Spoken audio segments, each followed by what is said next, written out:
Welcome back, everybody, to WineXposed. We are very, very happy to be here today at Zen Forrest. We are in the Trinity section of Port Richey, and we're doing a new kind of game today. But I just wanted to introduce to everybody to Chef Victor. He's the proprietor of Zen Forrest. And Victor, tell us a little bit about the restaurant. What's the typical kind of food you serve here? How long you've been here? That sort of stuff. Zen Forrest has been here for about 6 years now. We don't have a typical style of food. We serve dishes from all over Asia. Some of them are the more popular dishes that people will recognize, but we also have some great East meets West fusion type dishes.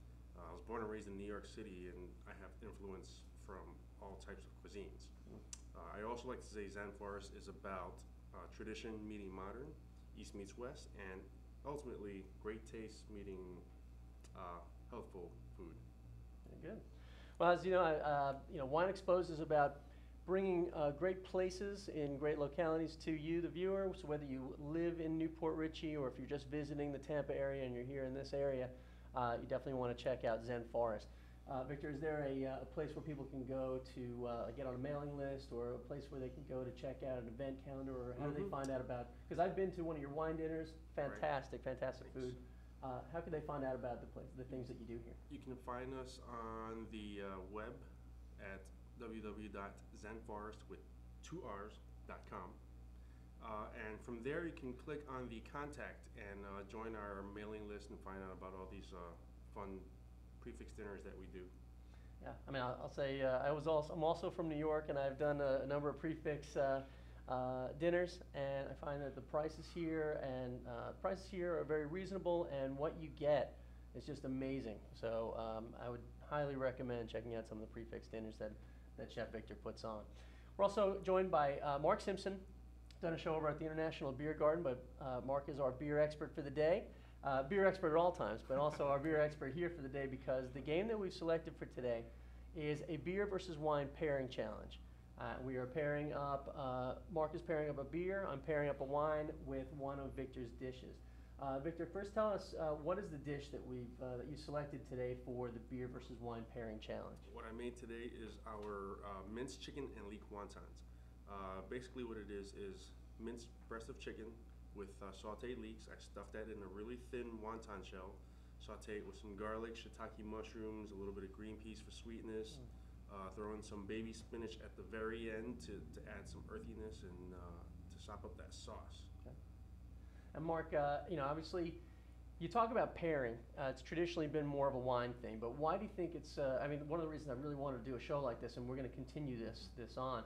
But why do you think it's so important that we bring a show like this out and we talk about beer pairing as well, as and throw that in the context of pairing, where traditionally it's been a wine thing?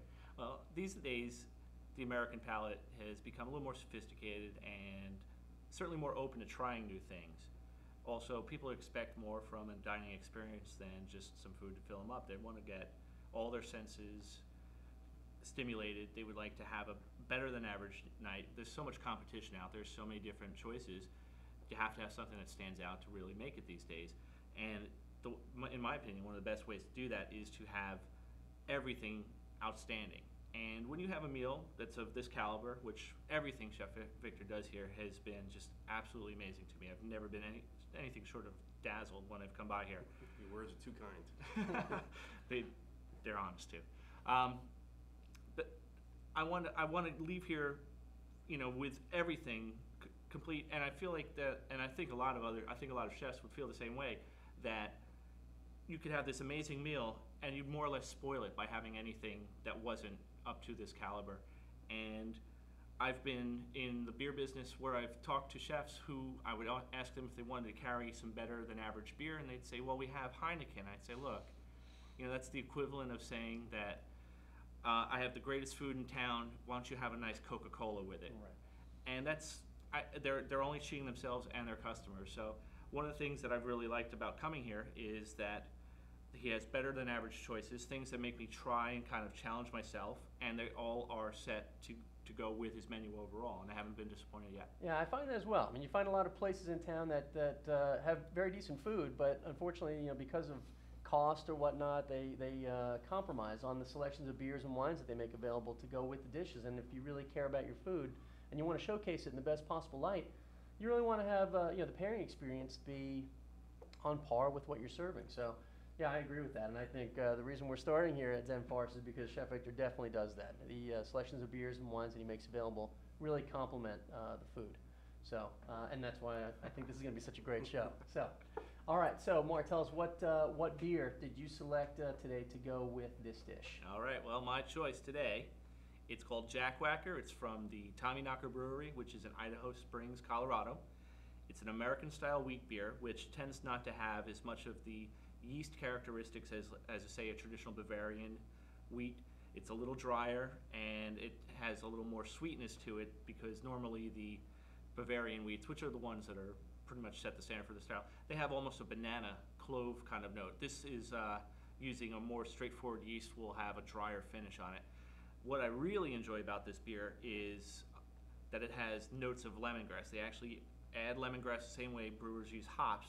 They boil it in, and they use it for aroma mostly. It doesn't come through too much on the palate, but as you drink it, you get a note of it in your nose, and it really, I think, is a no-brainer, as they say, about it to go with Asian food. And also, traditionally, chicken, it's a light meat, and often it'll be paired with a white wine. Well, same idea here. I chose a very light ale, and it's crisp. It's also going to cut through this.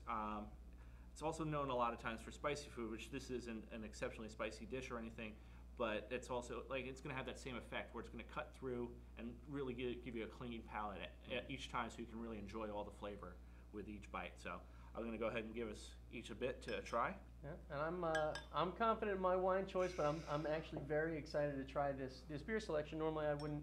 I'm definitely not of the traditional. I'm more of a traditionalist when it comes to pairing. I'll tend more towards wine. But if I'm having pizza or wings, that's been my experience. That's it's a beer thing. But I'm definitely interested in learning more about pairing beer with food. So I think this is going to be a great lesson for me. The wine that I selected today for this pairing challenge is the Lease Fitch Pinot Noir out of California. It's just a straight California Pinot Noir. It's 2008 vintage. The reason I chose Pinot is because when you pair wine with food, you want to pair the richness of the dish with the body of the wine. Having heard about this dish, and it still looks pretty semi-rich, but it is because of the sauce. But this is still a pretty light, delicate kind of a dish. And Pinot Noir of the reds tend to be the lighter, more delicate style wine. And the flavor profiles between the two, I think, are going to complement each other nicely. You've got leeks, which are kind of the onion garlic family. You got some spinach. You've got the shiitake mushroom, and this butter sauce. I think this is, it kind of tends towards the vegetal and earthy side. And those are the kinds of flavor characteristics that you typically find in Pinot. So I'm looking forward to trying this as well. So this Pinot actually uses one of the few Pinots that uses the Zork, which is a different kind of closure, but very, very convenient.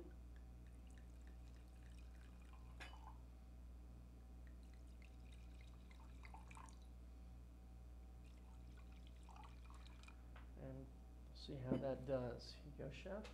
Thank you. Okay.